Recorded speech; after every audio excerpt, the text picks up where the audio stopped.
Jadi besar sekali harapan kami bahwa Hakim Mahkamah Konstitusi tidak hanya memberikan keadilan yang sifatnya prosedural formal saja, keadilan angka-angka tidak, tetapi juga memberikan keadilan substantif. Saya masih bersama Ketua Mahkamah Konstitusi periode 2003-2008, Ketua DKPP periode 2012-2017, dan Ketua Majelis Kehormatan Mahkamah Konstitusi 2023 lalu, Profesor Jimli Asyidiki. Prof, bagaimana melihat dukungan dari para akademisi, seniman, supaya Majelis Hakim ini tidak hanya memutuskan hal-hal yang bersifat prosedural saja? Ya, saya kira itu harus dijadikan catatan tersendiri ya. Jadi sekali lagi ya, terlepas dari soal solusi jangka pendek menang kalah di KPU dan di MK, ini belum pernah terjadi dalam sejarah begitu banyak elit marah. Elit perguruan tinggi, para guru besar. Biasanya yang demo itu mahasiswa, aktivis, buruh, petani. Sekarang yang demo profesor doktor. Gitu loh. Belum pernah terjadi. Okay. Jadi artinya ini ada masalah serius. Belum tentu benar mereka itu dalam kaitannya dengan case jangka pendek.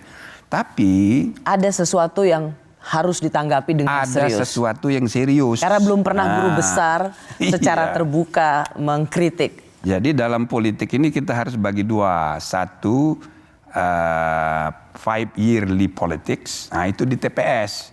Politik 5 tahunan. Itu udah selesai. Ujungnya nanti putusan MK, siapa menang, siapa kalah. Itu 5 yearly politics. Tapi pemerintahan kita 5 tahunan ini berhubungan juga dengan day to day politics yang juga ikut ditentukan bahkan di public discourse itu dipengaruhi oleh kelas menengah dan elit termasuk para guru besar ini. Jadi kalau ini tidak dikelola cara berpikir para guru besar ini dengan tepat, atau tidak dikelola atau tidak ditanggapi dengan serius, direspon dengan sungguh-sungguh untuk perbaikan. Wah, ini repot kita pemerintahan 5 tahun ke depan. Anda melihat ini juga menjadi satu tantangan ya. Kalau apa yang disuarakan oleh para guru besar ini tidak ditanggapi dengan baik, malah diremehkan dan mengatakan sebagai residu. Masalah hidup kita, bernegara kita ini bukan hanya masalah legalitas, tapi juga legitimasi. Legalitas sudah selesai, nanti dengan putusan MK. Siapa menang, siapa kalah, itu legal. Ya, selebihnya tidak legal. Tapi soal legitimasi itu lain lagi, itu pengakuan sosiologis. Jadi kalau elit kelas menengah itu tidak mengakui, ya kan tidak legitimate meskipun legal. Legalitas yang baik itu legal dan sekaligus legitimate. Begitu. Dan punya landasan moral. That's it. Jadi ini yang disuarakan oleh para guru besar sesungguhnya. Ini soal yang kedua ini yang disuarakan soal isunya. Saya selalu mengatakan dalam sejarah belum pernah ada orang sebegitu marah ya mengenai dua hal. Marahnya marah banget gitu loh. Ya, sangat emosi. Profesor doktor 3 kali botak saking pinternya. Emosinya sama aja dengan orang biasa. Satu mengenai etika. Yang kedua mengenai dinasti, nepotisme. Loh, kan kita udah bicarakan nepotisme, KKN waktu tahun 98. Tapi ini kayaknya lebih marah ini. Gitu loh. Jadi soal isu politik dinasti politik ini membuat semua orang marah. Yang kedua soal etika, ya kan? Coba setelah Gibran ditetapkan, semua orang ikut marah. Semua orang lucu ini. Yang menetapkan adalah Prabowo dan koalisi, tapi yang dimarahin banyak orang, hampir semua orang marah kepada Jokowi dan keluarganya, gitu kan? Karena ini cara berpikirnya ini menyalahkan soal dinasti ini. Jadi menurut saya ini momentum untuk kita pakai memperbaiki agenda pelembagaan politik ke depan supaya lebih modern, dan Prof, jangan feodal lagi gitu loh. Dan Prof tadi kan sudah mengatakan bahwa sidang MK ini terlepas nanti tentang sengketa angka, selisih perolehan suara, siapa menang siapa kalah, tetapi harus ada catatan tentang pemilu 2024 ini yang tidak boleh terulang. Harus momentumnya dipakai untuk memperbaiki supaya indeks kualitas demokrasi kita meningkat dari 54, kuantitasnya nomor 3, kualitasnya nomor 54, ini harus berubah, harus semakin baik. Prof, saya mau nanya, jadi soal MK ini apakah memungkinkan atau tadi Margarito, ya ahli tata negara juga mengatakan tidak mungkin MK ini bisa mendiskualifikasi paslon tertentu. Kalau Prof Jimli, mungkin nggak itu sebagai sesuatu yang bisa dikabulkan oleh MK atau terlalu rumit nantinya? Enggak, ngomongnya jangan diskualifikasi paslon. Kalau diskualifikasi paslon itu sama aja pertandingan bola.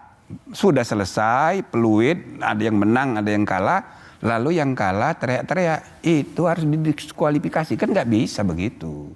Jadi isunya, objek perkara yang dituntut bukan itu harusnya, tetapi siapa yang berhak duduk dan siapa yang tidak. Jadi misalnya 02 yang dimenangkan oleh KPU, itu harusnya kalah, yang menang itu 03. Apa alasannya? Itu yang dituntut dengan argumen dan pembuktian. Oke. Jadi bukan diskualifikasi. Kalau itu sudah telat. Jadi satu-satunya negara di dunia ini yang punya lembaga begitu kompleks. Ada KPU, ada Bawaslu, ada DKPP, ada MK yang menyelesaikan urusan pemilu cuma Republik Indonesia. Cari di tempat lain, tidak ada. Why? Kenapa kita bikin begini? Karena kita ingin pemilunya itu sempurna.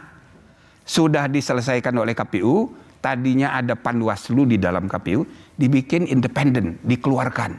Lalu ada DKKPU, saya juga ketuanya tahun 2009. Di dalam KPU ada namanya Dewan Kehormatan KPU.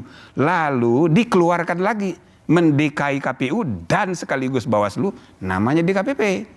Ini sudah lengkap, tapi mengenai perselisihan hasil ini di MK, gitu loh. Sedangkan mengenai proses, mengenai pidana pemilu itu di Bawaslu sudah ada sentra Gakumdu.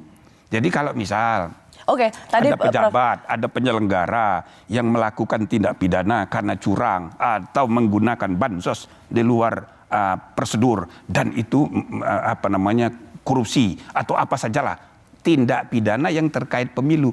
Nah itu lewat Gakumdu namanya. Di situ ada polisi, ada kejaksaan, dibawa ke pengadilan negeri. Ini tidak ada hubungan dengan soal hasil. Kalau mengenai proses administrasi di Bawaslu sebagai pengadilan tingkat 1, tingkat 2-nya bawa ke TUN, pengadilan tinggi TUN. Nah, jadi ini sudah lengkap mekanismenya ini. Nah, jadi kembali lagi kalau mengenai yang dipersoalkan di MK ini tentang hasil. Tapi bukan hanya soal angka, ingat. Hasil itu bukan hanya angka.